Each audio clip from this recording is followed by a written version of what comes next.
Tonight, we are thrilled to be joined by a true pioneer in the world of relationships. If you were tuned in last week, you know who he is because I mentioned him at the end of the podcast with Glenn Morshower and Ken Walls.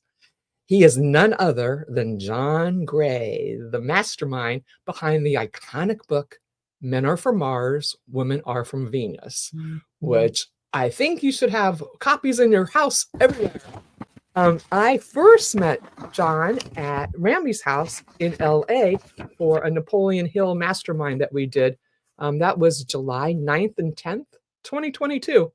And let's see, Don Green was there, Ori Spire was there, Mo Rock, Rex, Aura, Dan Altmeyer, Ken Walls. It was fabulous. And again in Florida, Orlando, in March of 2023, and two great mansions at this mastermind we were staying out. They were so cool with Craig Doswalt and Ken Walls and James Barber and Glenn Morshower and Nick Lowry, to name a few. And you know what the interesting thing is about being live with John Gray?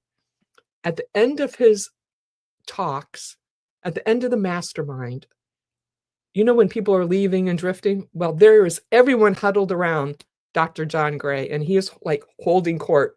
And I mean, like 50, 60, 75 people just hanging on every word because he has such interesting things and such concepts and such relationship capital to help you have a better relationship. His book has sold millions of copies worldwide and has been translated into 45 languages. So everyone around the globe is reading it, maybe even in outer space. His work has not only shaped how we communicate in love, but it's also been recognized as one of the top influential books by USA Today. He's appeared, as you know, on Oprah and Dr. Oz and countless others, sharing his insights on health, happiness, and romance. Please join me in welcoming the man who has forever changed the way we understand and nurture ourselves and our relationships, Dr. John Gray. Thank you so much. It was a pleasure listening to that introduction. And yes, it was fun, and you're fun. And thank you so much. Oh, my pleasure. My pleasure. Let's start with how did you get the idea from Men Are From Mars and Women Are From Venus? Because I think everyone knows of this book. Well, everybody loves it. And well, not everybody. There's a lot of people that love it. But back in the 80s, early 80s, when I started looking at gender differences and realizing then the ship was going in the wrong direction. Everybody was trying to look at men and women are the same. And I'm a counselor and I'm saying, hey, men are different. Women, you don't understand us. And I was saying to men, you don't get women at all. You know, you have to realize they don't think the way you do. They react differently. They have different responses. They have different needs. And literally for some couples, 2 or 3 sessions, they felt like they got more than the last 5 years of counseling or whatever. It was very encouraging to me. And I just started giving talks. When you give talks, it's not like everybody's coming to you for saying, oh, we're having problems and want help. It's people like interested, what's going on. So it was controversial and disruptive. And it was a little hard. I kept praying to God, which is, can you give me some fun way to talk about men and women are different? And I was saying that, like, imagine you went to Japan, you need a translator. You know, this is what I do is I translate men to women, which is a nice example. But I thought, well, what can I make people laugh and so forth? And I was giving a talk and I was explaining that men are like ETs. You know, the movie was big in 84. And so I just said, women, imagine your husband's an ET. And I was going to explain that the food for an ET would be different for a human, right? So you wouldn't want to presume to know what a person from another planet needs or wants. Well, anyway, I just said to the audience, I never got to make that point. I just said, just imagine your husband's from Mars. Actually, and I said, imagine your husband's ET and from another planet. And the woman in the audience said, well, where's my husband from? I said, Mars. And boy, did they all laugh. This was really great. And I had goosebumps on my arms. I said, this was the answer to my prayer. And then it was easy to logically go, well, then where are women from? Well, women would love to be from Venus, you know, goddess of love and beauty. Yes, there you are. And it was from there on. I told that story about men are from Mars, women from Venus so many times, explaining life on Mars, life on Venus, and then we came together. I got so tired of telling that story, but every time I told it, I'd get goosebumps. then I thought, well, maybe if I put in a book, I'll never have to tell that story. And I did. The book took off, and I never really tell that story again, but it's in the book. Mainly, I just talk about men and women, how we misunderstand each other, and so forth. But what happened is that all around the world, people would just say, well, yeah, well, men are from Mars. Well, women are from Venus. And some people are misinterpreting my idea, which is not that we're too far apart. It's that we don't understand each other and that we can connect. And some people feel like just to say that men and women are different, you're a sexist. So I got kicked out of Stanford and Harvard because of those things. I was teaching these ideas. And then you could see the political thing going in the universities, particularly. That's where it all started, where they wanted to neutralize the idea that men and women are different. Well, so we're winning the battle. I keep staying there, helping people understand what's real. Well, you explained that so well. I'm going to say hi to Eric. He says Mars and Venus. Yep, sounds like outer space. Hi, Eric Equinor, thanks for being on. And the mermaid and the man from Mars. God's blessing to us all. And Robert says, did someone say Japan? Yes.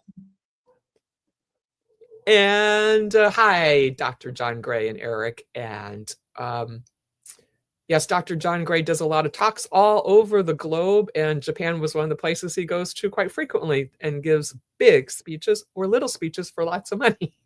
If you're really my biggest seminar I ever taught of just people that came to me was Japan. We had 3,000 people for 3 days. That was amazing. Here I am in Marin County, where I've been giving seminars for over 30 years, I think it is, or 35 years. I've been teaching seminars here.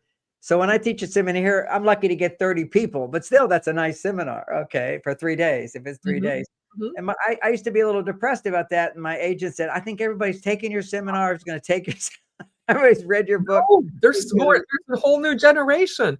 In fact, I want to get to those generations. We'll get there. Yes. Okay. I wanted to actually pick up. We'll get there. Okay. So you've seen the reset. How's your book evolved since it was first published? You've built a whole empire on someone to say men are from Mars.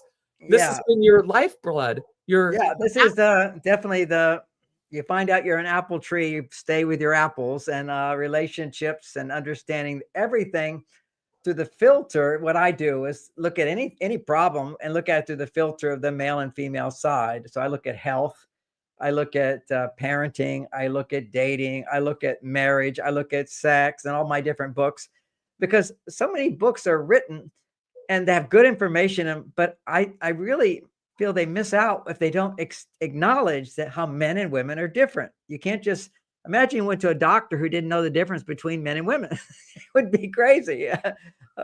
You have to have that distinction, particularly when it comes to personal things, but also to health. I did a lot of stuff with health. I had a wellness center.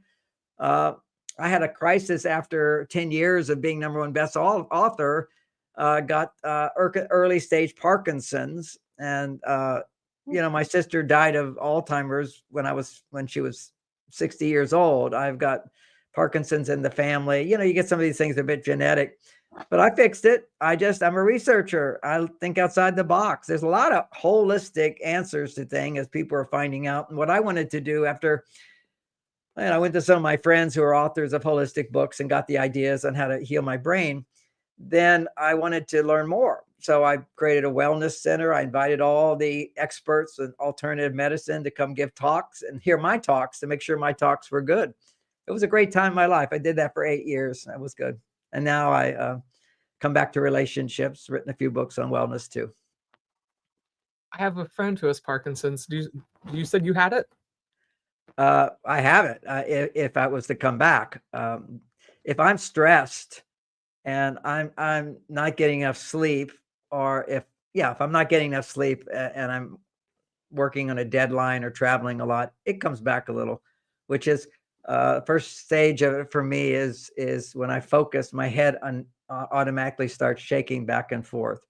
And so I just know that all I need to do is get some amino acids in my body, take a few supplements. What's really good is lithium. Lithium is it's called a drug, but actually it's just a mineral, and psychiatrists used to give it for depression and bipolar. Well, it regulates dopamine in the brain with serotonin is what it does. And it's really everybody's scared of it. They try to make it scared because I'd say 90% of the people who take antidepressants would never need to take them if they did regular lithium orotate.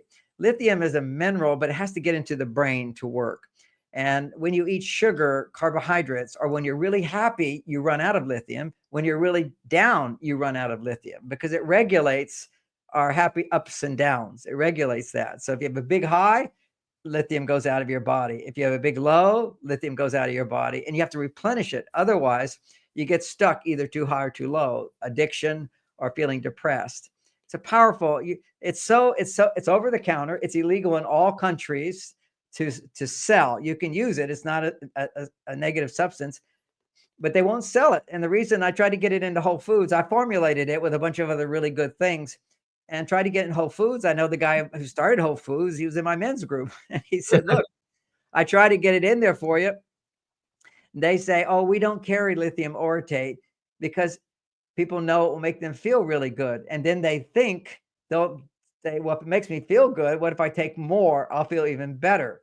And I could take the whole jar and then you would have a stomach ache. That's actually the reality.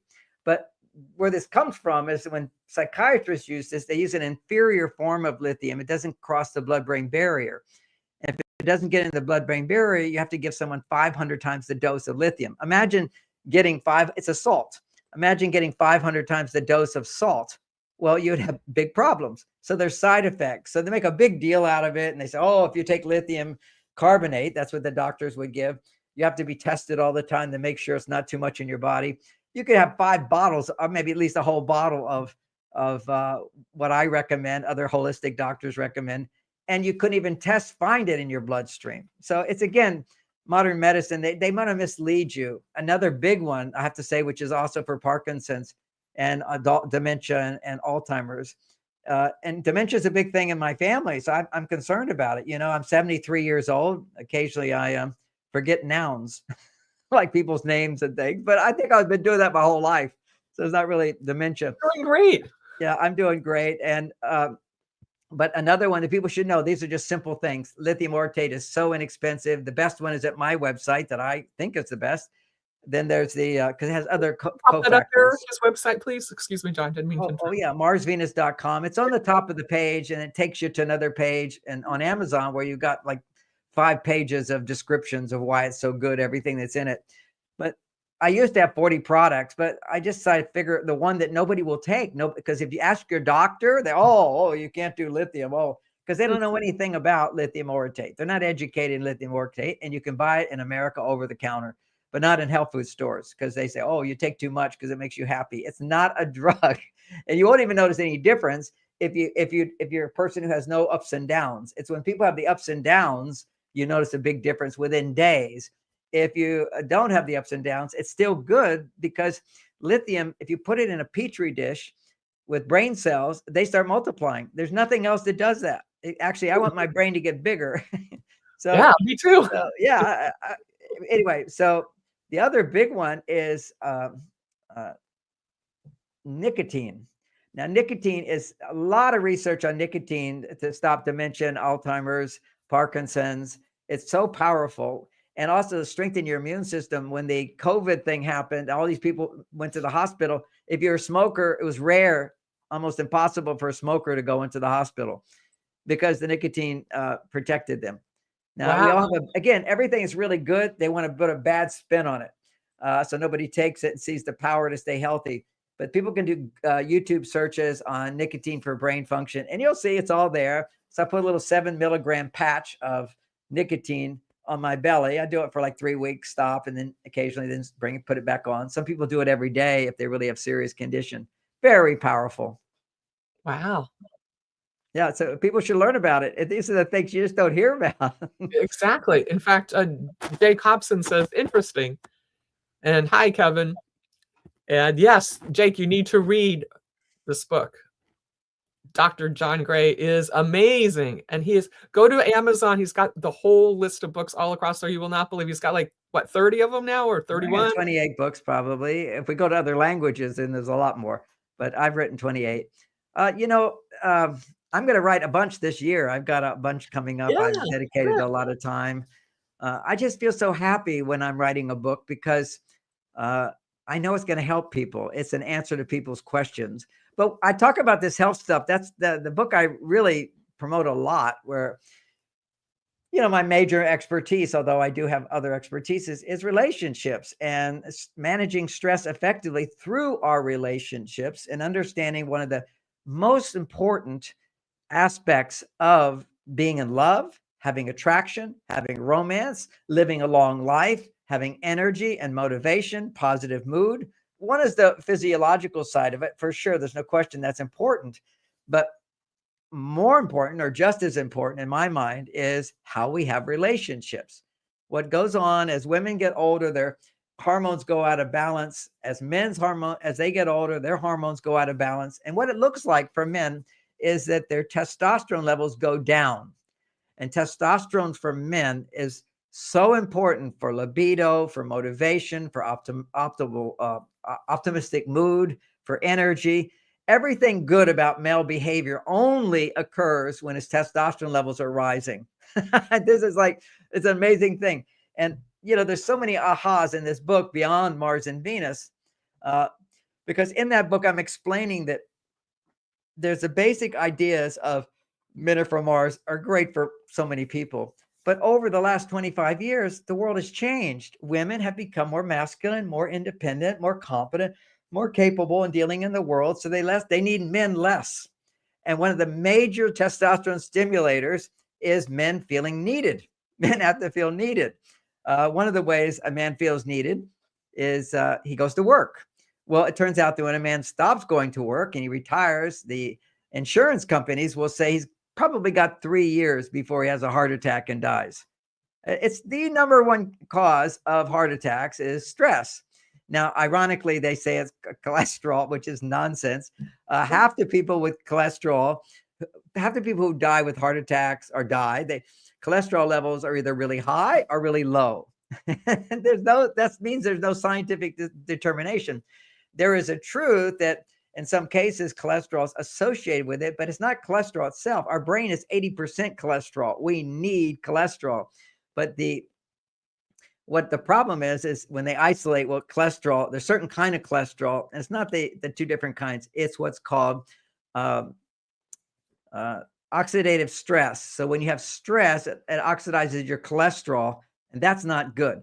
But the real key is that low testosterone in men is always there when a man is stressed. So think about this. Anytime I have cortisol, the stress hormone, fight or flight, my testosterone is going down, and my female hormone, estrogen, is going up. That's the case. That's called fight or flight. When a man has stress, his testosterone is going lower, his estrogen's going higher.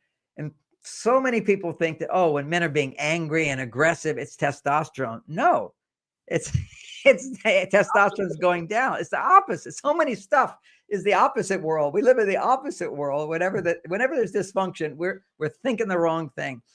For women, whenever they're stressed, their estrogen levels are too low and their testosterone's too high, or their estrogen's just too low. What happens for women is when they do too much of the male hormone stimulating activities, then eventually their testosterone levels will drop, only because the adrenal gland is too tired. But they still do the same thing that exhausts their adrenal gland. So chronic stress will exhaust your adrenal gland so that you can't make estrogen, you can't make testosterone when you're going through menopause. It's low all over the place. And then after menopause, women still make enough estrogen from their adrenal gland unless they're stressed out. If they're a wild mermaid, they're having fun, they're enjoying themselves, you're making the estrogen. And when you smile, that's all estrogen. When women are happy, it's all estrogen. And that's right, singing and dancing, having fun in your life, feeling free.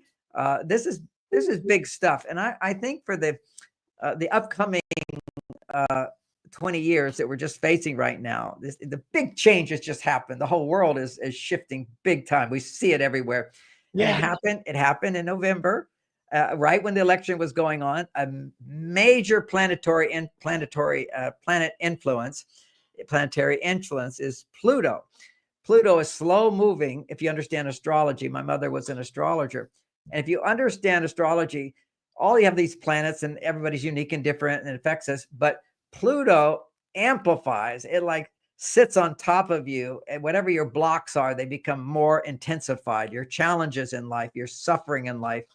Because see, suffering is the big teacher. We really only we only are motivated to change if we're suffering. Okay. It's a big teacher. If you stay stuck in your ways, you're going to just, all right, I'm stuck until the pain is too great and you got to get out of bed. I remember when I was writing the book Minute from Mars, that was just an inspiration. I wrote that book in 3 months, a chapter a week, and it Really, was divine. It was huge. So I made the contract. I'm going to do it. I did it with Harper, and every morning at 3 o'clock, I would get pain in my belly of energy, just the energy to write that book. It was like a baby that was coming. And if I didn't go down to my office at 3 or 4 o'clock in the morning, I didn't want to. I mean, I don't want to do that. I want to sleep. But it would just sit there in my belly, and until I suffered so much. Okay, I know I have to go down and do now this. that's a Otherwise, calling from the divine for sure. this is, life teaches us these lessons. It's our journey. Everybody's journey is different. I'd say mine is maybe has a lot more highs and lows than most people. I don't know, but I know that I respect suffering. I always know that after I have a block, always something good happens. Always something good happens. I think as we get older, if you look back over your life, you'll see, oh, there were bad times, but then how did life become after that? It got better. It got wonderful. You learned something. Your life took a new direction. It sets us back on course of how to move forward to explore our potential and our destiny and make a difference in the world. Yes, sir. Suffering is a great teacher. We learn from our suffering, just as the book says. Jesus learned through his suffering. Yeah, yeah. And you want to suffer? Get married. I tried it. I didn't like it. I But probably also, had too much testosterone. it's the greatest highs. It's like having a child. Everybody who has children says it's a Yes. tough job, but it's the best job. It's just so rewarding, to have children. Right now, I'm helping with my grandchildren. My latest grandchild is 2 years old and just so precious. But exhausts me. But I could just see my daughter, her husband. You do a lot of stuff being parents today. Also trying to protect your children from all the toxicity, in the environment. It's expensive. It's hard, to buy things that are natural, to buy food that's healthy for you. Fortunately, this child is going to have an easier time because you're not being exposed to any of that. Because it seems like anything that's bad for us, we tend to become addicted to it. What's up with Like sugar. So many parents want to just give their children sugar as if they need that to be ecstatically happy. Children do not need stimulants to be ecstatically happy. And if you give them that, then they lose their natural ability to be ecstatically happy. What happens, which is my book on ADD, ADD is actually an early version of Parkinson's. We're going to have so much Parkinson's because of the high addictive tendencies that we have. That's what Parkinson's is, actually. It's the overstimulation of the dopamine receptors. They shut down. It's like the irises in your eye. If you have bright light, they close down. And when they're closed down, your ability to see anything is gone. So you go back to the light. You go back into, the high stimulation. So that's the science of all addiction. Has to do with inhibited dopamine function, is the way I call it. And ADD is definitely inhibited dopamine function. For males, it tends to be hyper focus. Ironically, they say it's inability to focus. But if you actually look at any child with ADD, they don't need drugs. Okay, that's not what I mean. But just the way the brain goes out of balance is a boy can sit in front of a video game and stay focused for 10 hours. Okay, he has total focus. It's just he doesn't have flexibility of focus. It's like a husband listening to his wife. He keeps finding his mind go back to what he's thinking about at work. He keeps going back over here. It goes to a TV show he wants to watch or something. He's doing his best, but his brain just won't stay focused on something that's natural and not high stimulation. That becomes magnified with the pornography. Besides drugs, pornography is probably the biggest drug ever invented at destroying relationships at the root. Because what happens is a man whose testosterone levels are low cannot be attracted to his wife, but then he can turn on porn with someone he doesn't love.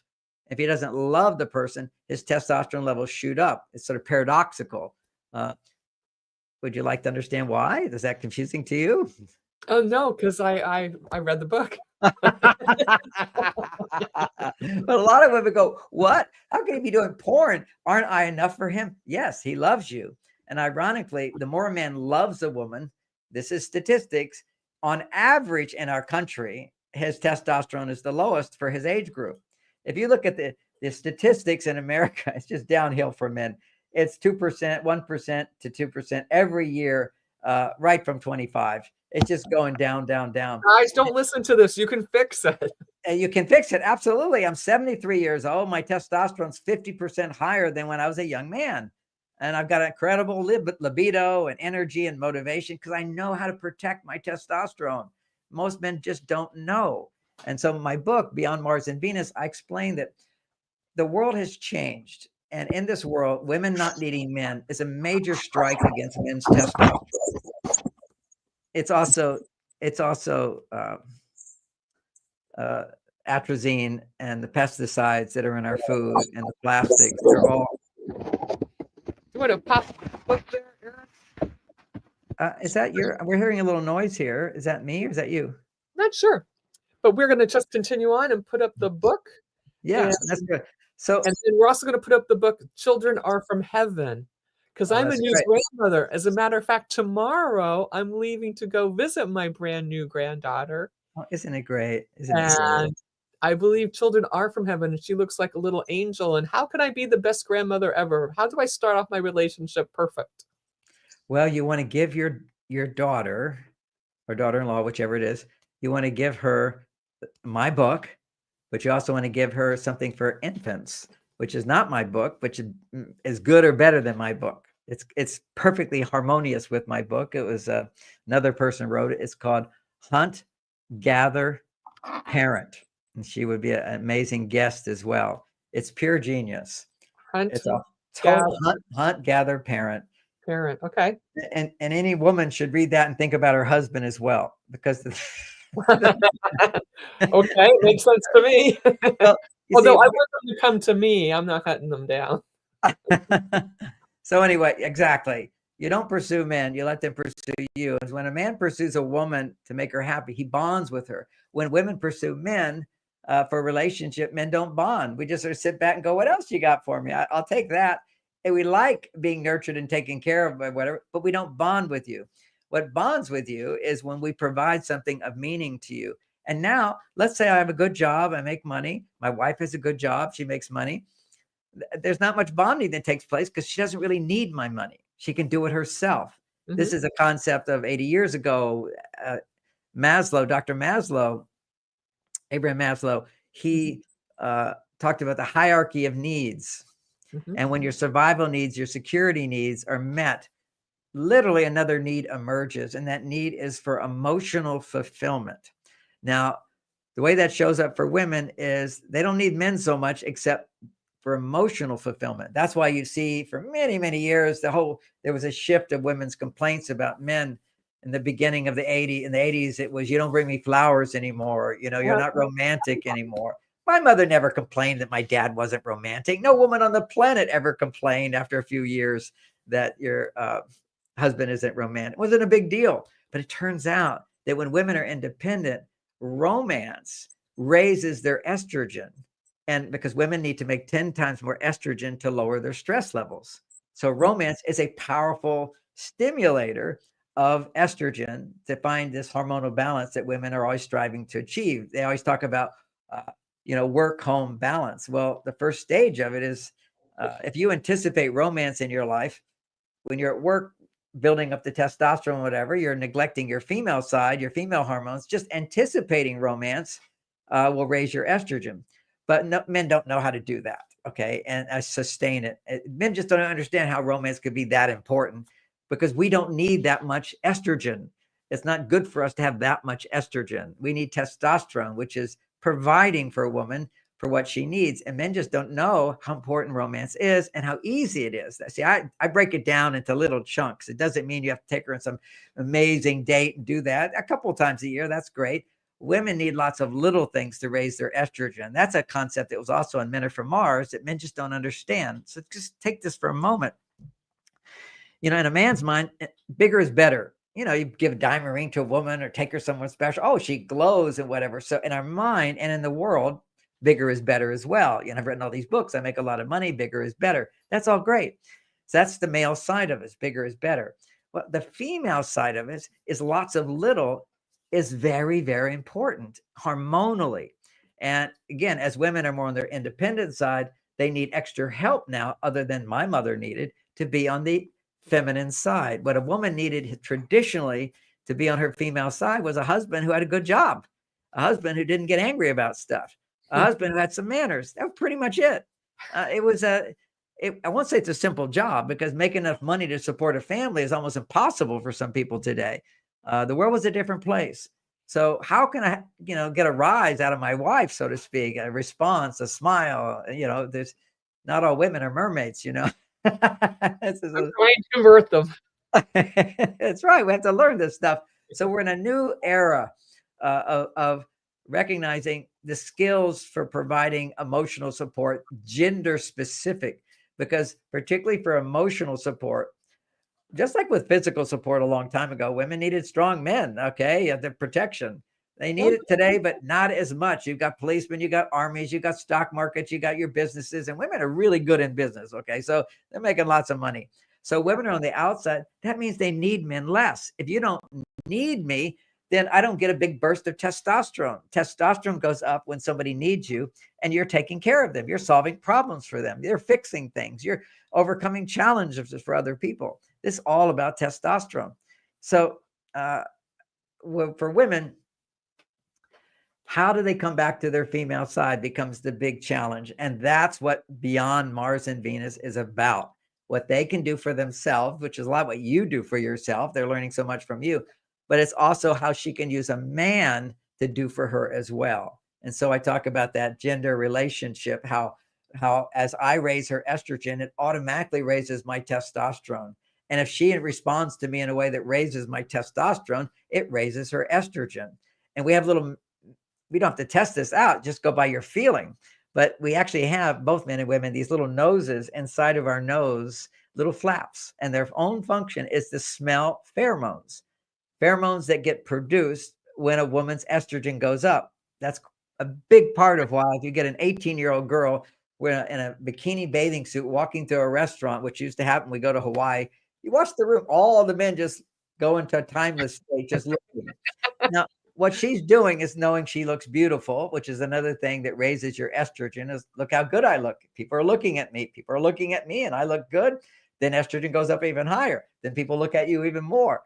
Men are just drawn to that. And women get that confused as well. It's not like he wants to have a relationship with her. He wants to marry her. He doesn't love his wife. It has nothing to do with love. It has to do with pheromones to activate a part of the brain that says, what's that? What's that? It's the same kind of thing for a woman. She walks in nature and sees flowers. I go for walks with Bonnie, my wife, and she's like, look at that little flower. Oh, look at that little this. And then she names them and she talks to them and she has her own garden. She's all excited about those little things. That's all biology. And there's always some crossover. I know some men who are gardeners, but it's more like how confident they are about it. But it's the female side, just to say in simple terms, you can have a house, but it only becomes a home when a woman's there. You can feel it. It's that women have such a flair for beauty, for organization, for happiness. And it's a shame that some women don't know how to be happy. So I wrote the book, How Women Can, it's in there, how to be happy as a woman and how men can help a woman be happy. And it's not so much about it making men happy. Men are happy when they do the right thing. Okay. It's a different thing. A man has to do the right thing and happiness follows him. But women have to learn how to ask for and get the kind of support that makes them feel special, makes them feel safe, makes them feel understood, makes them feel respected. That's a key factor. I get a little frustrated when I see all the books on gender. They particularly like to give advice. Even those books on gender, they give advice on communication. It's the same advice for both men and women. No, it's completely wrong. From my experience, but a big one is when couples are arguing, let's say, and what will happen is when a man loses his confidence that everything he says is not being appreciated, men say things, they expect you to go, oh, you're right. Now I feel better. So You he have to doesn't choose to understand. be happy, and you have to choose to be honest and have a very good open relationship. It's just communication, and you have Well, to communicate. everything, a lot of this comes down to communication, without a doubt. And here's a communication insight. When a man talks about his feelings, his estrogen goes up. So if I'm talking about my feelings and my testosterone is really high, that means I'm confident. I'm not threatened in any way. I'm not in fight or flight in any way. And I'm sharing with my partner and my feelings come up. They will always be positive. Okay. Men only have negative feelings when their estrogen levels are too high and their testosterone is too low. So let's say we're in an argument. I will start to have negative. Let's say I'm getting angry or frustrated or something, and tit for tat, that kind of stuff, fighting a battle. It's such a waste of time. Couples do it Right. all the time. They haven't been taught anything different. But once you understand the biology of this, as soon as a man's starting to feel a little stressed, his estrogen levels are going high, his testosterone is going down. And the symptoms of that is annoyance, irritation, anger, dominance, not being able to hear what you have to say, all those things. And what's happening when a man gets angry for a woman is she shuts down. She doesn't feel safe. Her estrogen levels start dropping, and anything he says cannot be really heard or appreciated if he's been angry. And it could take her days to recover. And if a man, and sometimes never, unless she has the right understanding, for a man, when he raises his voice to a woman, she shuts down, he will shut down as well afterwards. And it can take him days, weeks before he can connect with his feelings, because his estrogen goes so high, it pushes his testosterone down so low. So it's a lot of things. So Don't do that. Don't waste your life like don't that. waste your life like that. It's all little stuff, like that wonderful book, it's all little, don't sweat the big stuff, and it's all, don't sweat the small stuff, and it's all small stuff. We're so petty when we start getting into these negative emotions. But here's the point I wanted to make, another good takeaway. What happens a lot when couples argue and lose control is the woman doesn't understand that men need to not talk. If a man keeps talking when he's experiencing rises in estrogen and his testosterone is going low, which means he's a little angry, he's a little irritable, he's pushy, he's dominant. At those times arguing, his estrogen's going higher. And what makes estrogen continue going high for man or woman is talking. That's why talk therapy is there. Most of my clients are women. Some husbands trying to figure their wives out, trying to fix it up. But 90% statistically of people go to talk therapy are women. Why? Because if you can talk about what you're feeling and somebody listens without judgment, your estrogen levels go higher and higher and higher. That lowers a woman's stress. But when a man's estrogen levels go higher and higher and higher, if he's in a state of fight or flight, he only gets worse. His all anger in men is just high estrogen, low testosterone. So the worst thing you want to do when a man's arguing is ask him questions. And women are the best asking questions. Why would you do that? How could you say that? But remember, you didn't do that. What were you thinking? Or he says, look, I do love you. Well, if you love me, why did you do this or this or this? So, it's a natural thing for women to create conversation. It's the world they live in. It's the way they process their emotions. Conversation is a way for men to solve problems. Yes, but for women, it's for solving problems. It's for creating connection. It's for lowering stress levels. It's for exploring and discovering what you're thinking and feeling. There's a lot of ways women use talking, but if a man's upset, he should stop talking. So I'll give you a simple example. Not only do I not ever argue with my wife, what I do is time out, and I learn how to not even get upset, which is to ask her more questions. Part of men, their testosterone going down is feeling they're losing the battle. They're losing control. They want to feel like the good guy. And all of a sudden it looks like he's not the good guy in her eyes. And so it's about control. Everybody wants to feel in control of themselves and their lives and so forth. So if a man stops talking and instead asks questions, he's in control. Instead of saying, I don't want to hear what you're saying, I want to hear what you're saying. Tell me more. And why would I want to hear what she's saying? Because for one reason, I love her, but for another reason, I want her to feel happy. And I know, and I want her stress to go down, and I want her to love me more. And I know the secret to that is get her to talk more, get her to talk more, get her to talk more. Now, as with everything, it doesn't always work if you don't do it exactly right or at the right time.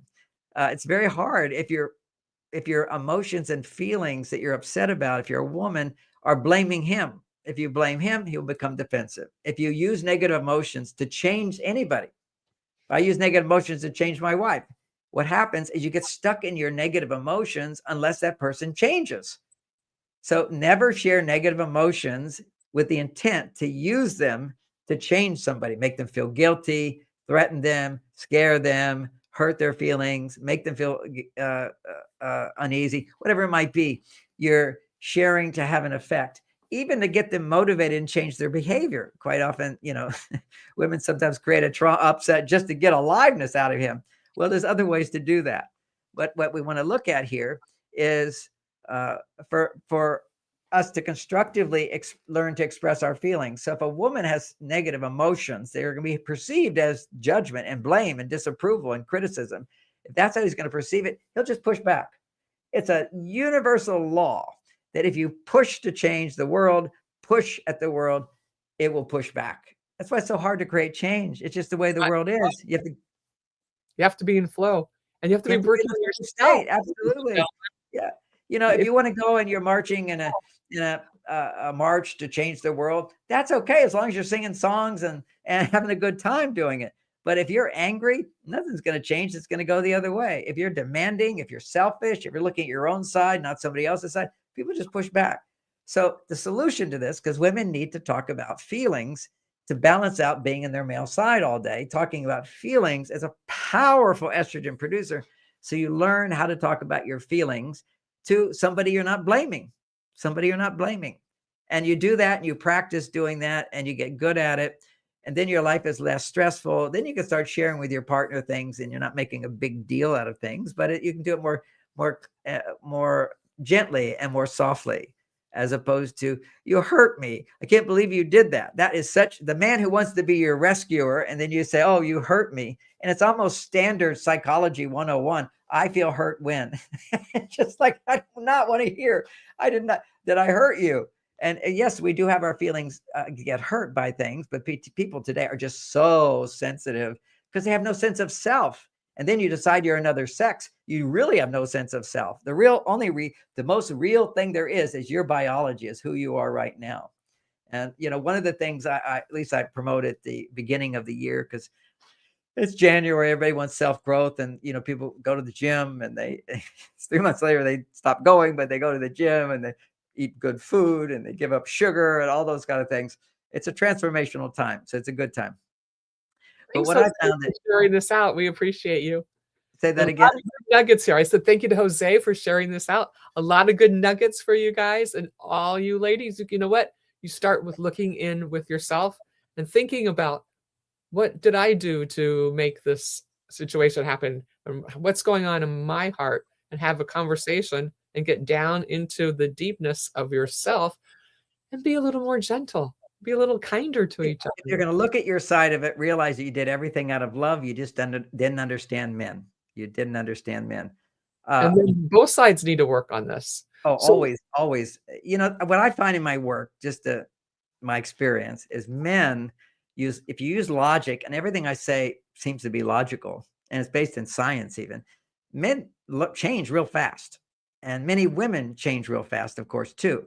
But I get more resistance from women, and I understand it. It's because they feel like, you're telling me I have to do something different. I have done everything I can to make this relationship work. And just don't ask me to do something new or different or more.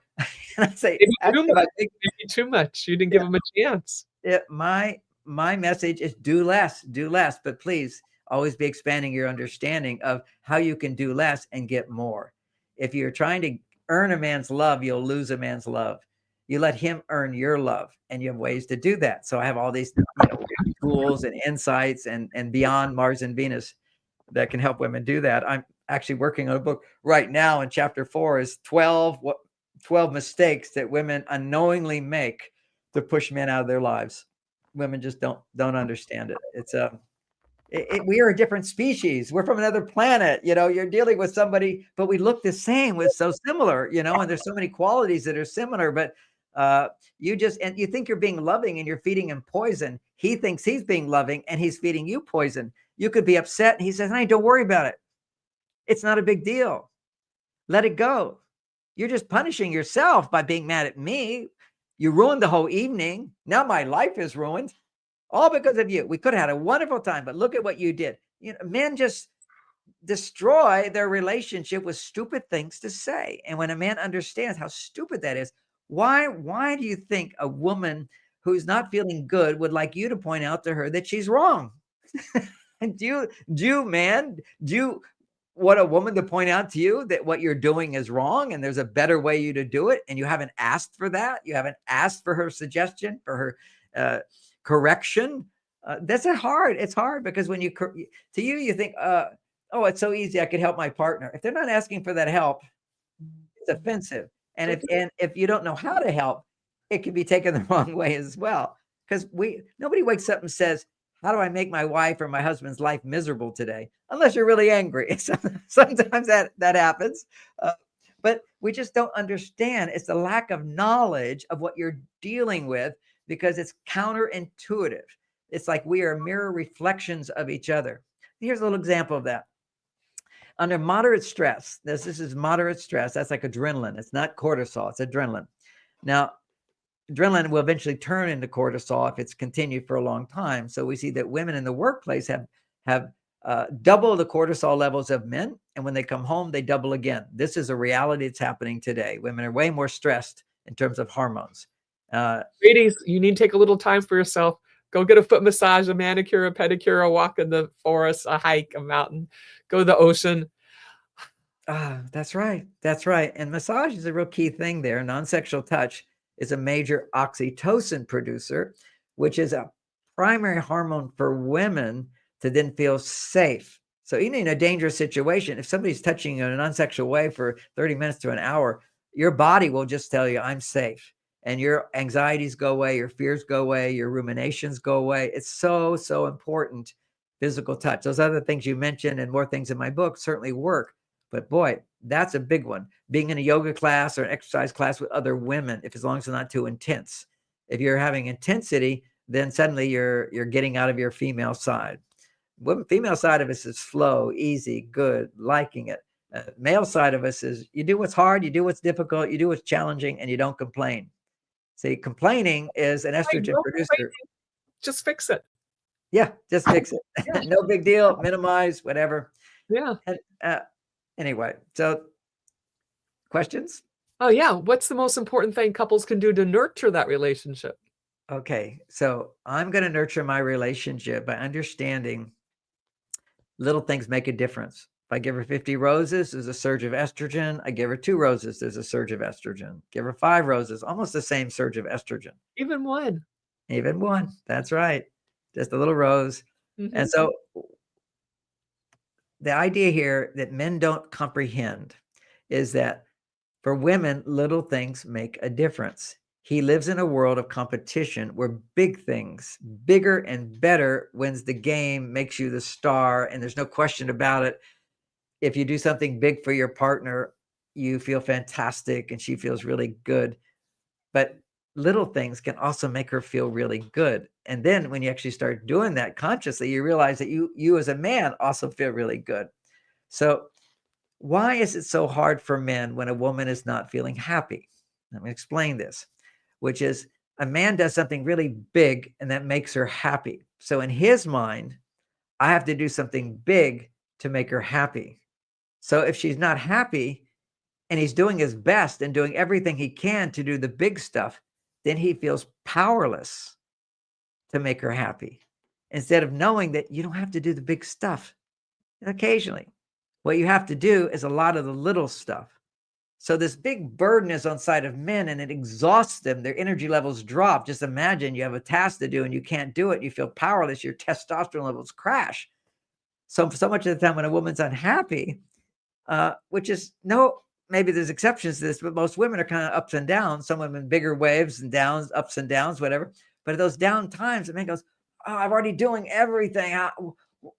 I can't do anything to make her happy. So when you talk to men as a counselor who want to give up on their relationships, what's the bottom line? They always say the same thing. No matter what I do, it's never enough to make her happy. In his mind, he's thinking, if I'm making, $100,000, I guess I have to make $200,000. My job doesn't do that. And so he feels powerless to make her happy when he doesn't realize it's give her 4 hugs a day. Every time you get up, you look for your wife. You have to initiate the hug. Otherwise, you don't get the big estrogen. Okay. One hug, it's like, think of it as points. Okay. I give her a hug. That's 1 point. If it's 8 seconds, you actually measure the oxytocin going up in her body, which relaxes her brain a bit, where she can remember, I can depend on this guy. I can depend on this guy, produces estrogen. I'm safe. I have what I need. That I have what I need is an estrogen stimulator. When a man feels I am what you need, I can provide what you need, my testosterone goes up. So it's a perfect balance of her happiness is my happiness. And I don't have to be so great and wonderful and everything. I just have to do a lot of little things. And I've got an easy job here. Most men think, oh, women are so high maintenance and she always ups and downs. And no matter what I do, it's never enough. No, no, no. You're just not doing the little things. So, I talk about these are like biohacks to hack into her hormones to stimulate her estrogen without her knowing, or her knowing, whatever. I want her to be happy. So 4 hugs a day. I get up, I give her a hug. I leave for work. Where are you? I want to give you a hug. Come home from work. Kids, where's your mom? Go find her first. She's more important than everybody. She says she used to do most of the cooking, now not. But she'll say, dinner's ready. And I say, okay, kids, go into the kitchen.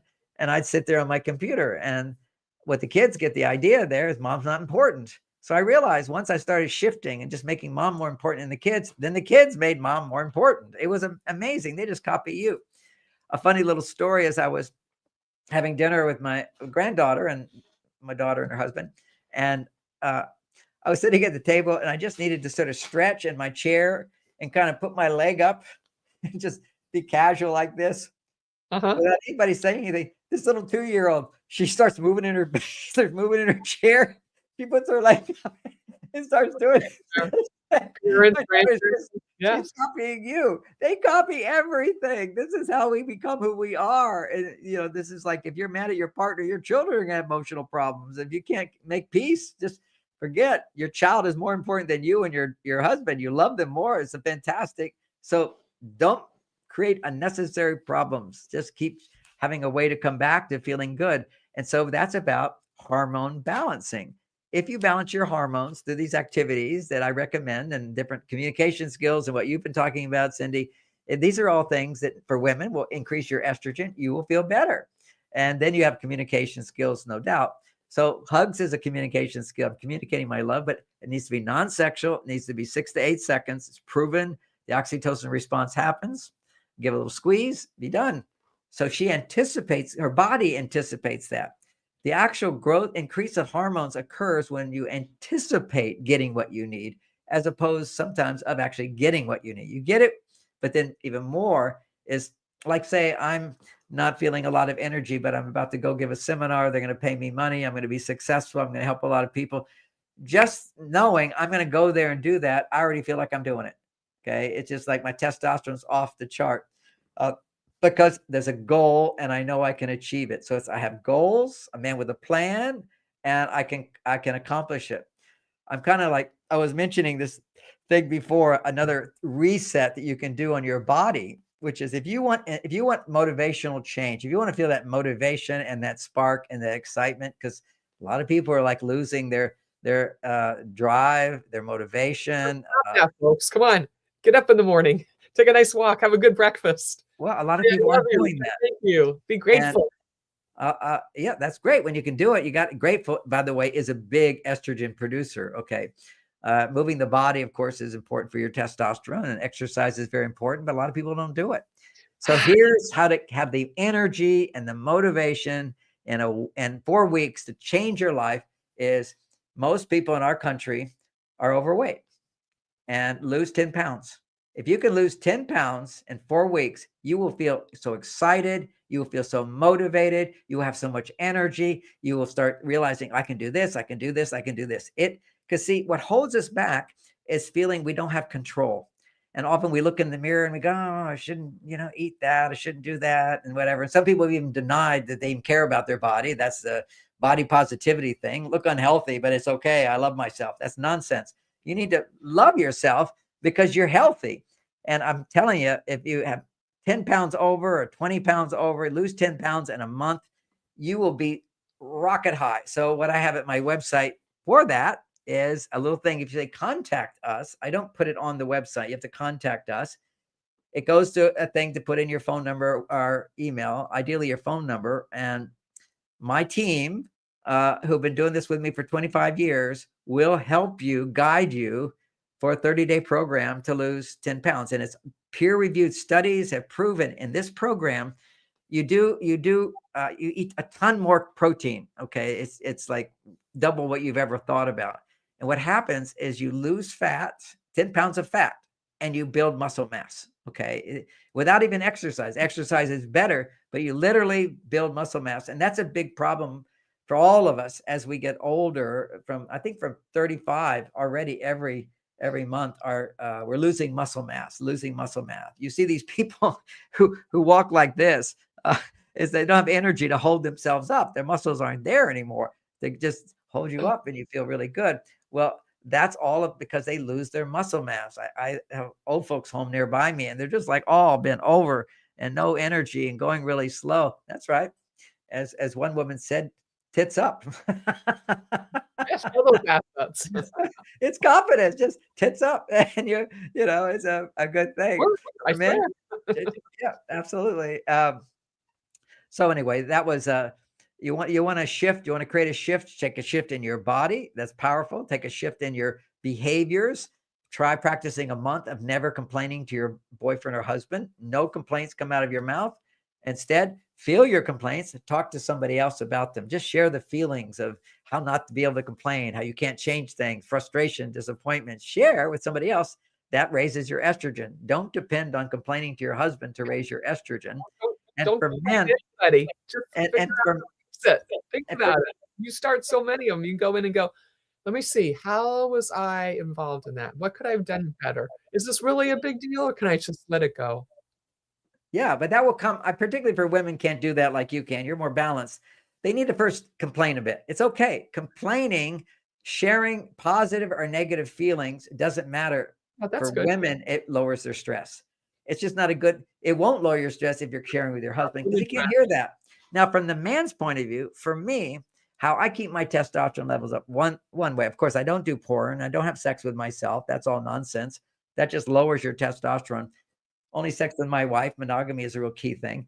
But another powerful thing, and why monogamy is a key thing, is if you're really monogamous, your wife will feel safe and special. And it's her feeling safe and special that makes you more important in her life. And when a woman makes you more important, your testosterone levels will be off the chart. That's a major part. But a big part of it as well is not to whine and complain in the presence of your partner. And I just don't do it. I can feel it, and I do what people think is a sexist thing to teach. I suck it up. I literally suck it up. I got abs. I can feel my abs, and sometimes things are bothering me that my wife says or does or whatever. Because you have to be patient. I don't expect her to be perfect and know all the things that I teach.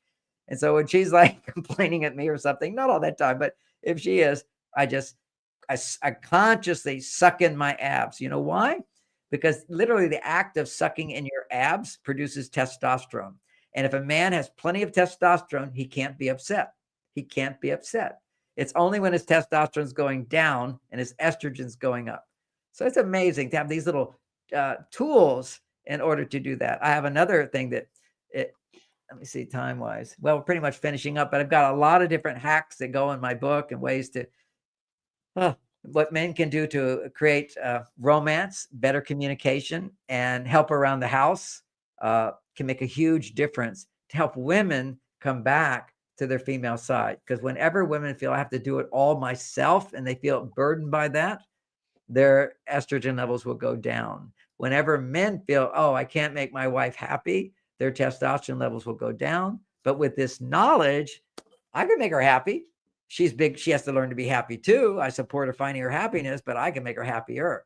So it's like understanding how I can be successful rather than feeling powerless that I have to do something big whenever she's unhappy. You don't have to do it. It doesn't have to be so hard.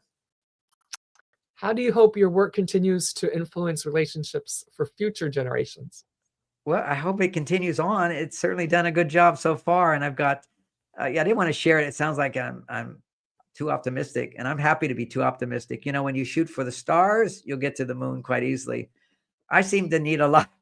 big projects to We're going to motivate me. process here. Well, my goal for the year is to write 10 books. I can write a book every 4 weeks. I've done it in the Right. past. Most of my books I write in 4 weeks. It's the getting the edited part. So I have to hire a really good editor, so I don't have to do all the editing. Then I can just crank this out. I was up this morning at 4:00. I'm on the 4:00 up in the morning thing, and I'm going to crank out. I've got my 12 titles. Actually, I have 24 titles in case if I can go to the next galaxy. They're all there. You just get like a machine gun, like I'm talking now. It just comes right out of me. I have so much experience, 50 years doing this as a teacher. You just collect all this information. So Last looking question. forward to it. What's one piece of advice you give to someone single but looking for love? All right. It's easy to be happy, to live alone and be happy. I don't want women to think, oh, I have to have a man to be happy. Literally, you want a man in your life, he'll be looking for you. He's hunting you down if you can literally be happy while you're single. A lot of research shows that living alone for women can make them very, very happy. What it does, it develops their male side a lot, without a doubt. But the male side can protect you. So you feel protected by your male side. It gives a chance for your estrogen levels to go higher. So it's really focusing a lot of what you teach, Cindy, is just, be free, be yourself, be a woman, dance, sing, do your thing. Hear me roar. Yeah, this is, and I emphasize a lot of these things that women can do, but in a simple phrase, what single women can do is do things that will create estrogen. Now, I got like one woman client, she's just always anxious and depressed. I said, go on a vacation with your son. She's single now. Go on a vacation with your son. And, oh, I don't want to go out there. I'll be single. People look at me. Look, Just just go. do it. All of her anxiety went away the whole time she was there. She was just felt like, this is amazing. I stepped out of my box. She came back to her box. Her anxiety came back a bit. And I said, we want to focus on the belief system. I can be happy without a man. She's constantly thinking, oh, if I don't have a man, I missed out. I got married, got a divorce. No man's going to want me. This is nonsense. You don't have to be married all the time. Be happy when you're single, and a man will come to you, as long as your happiness is real, because you're doing things that's also increasing your estrogen. You're happy in that way. Vulnerability. And Wherever you are, single, married, together, not together, whoever your partner is, just cherish them. Cherish your time here on earth. Cherish it. Pick up the books. Do the right thing for yourself. Do the right thing for everybody. Listen to the little voice in your gut. And we look forward to seeing you next Wednesday at 7 p.m. Eastern Standard Time for the Cynthia Manion Show, and pop those questions in. John will answer them later if you have lots of them. Or better yet, sign up for his course, his new books. Beyond Mars and Venus looks like a really good one if you haven't read that one yet. And Children Are From Heaven. I'm going to go reread that one. Namaste. Before Children Are From Heaven, we said today is Hunt, Gather, Parent. I just love this book. Parent. Yeah, Hunt, Gather, Parent. Yes, and then maybe you'll introduce me to the author. We'll have her on next time, or him on. That'll be great. Perfect. Thank you so much, ladies and gentlemen. Thank you so much, Dr. John Gray. It's been a thrill. Take care. Make wise choices. See you next time.